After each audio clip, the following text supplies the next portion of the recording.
Sementara itu, utang pemerintah terus mengalami kenaikan dari tahun ke tahun. Bahkan rasio utang terhadap penerimaan juga melebihi batas ketentuan Dana Moneter Internasional atau IMF maupun International Debt Relief (IDR). Pemerintah melalui Menteri Perencanaan Pembangunan Nasional atau Bappenas mengakui bahwa rasio utang terhadap penerimaan kini telah melebihi batas ketentuan Dana Moneter Internasional atau IMF. Di mana dalam catatan rasio debt service terhadap penerimaan sebesar 46,77%, hal ini melampaui rekomendasi IMF yang sebesar 25 hingga 35%. Kemudian rasio pembayaran bunga terhadap penerimaan sebesar 19,06% juga melampaui rekomendasi International Debt Relief atau IDR yang sebesar 4,6 hingga 6,8%.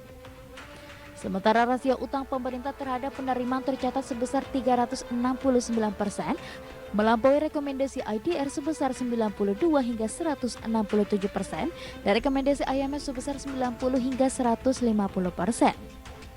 Meskipun terbilang cukup tinggi, rasio utang pemerintah terhadap produk domestik bruto selama tahun lalu sebesar 39,4%, angka ini masih di bawah ketentuan Undang-Undang Keuangan Negara di mana batas maksimalnya adalah 60%.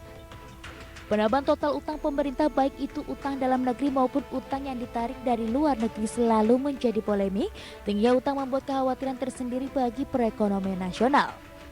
Ditambah lagi hantaman dampak ekonomi dan sosial akibat pandemi yang berkepanjangan.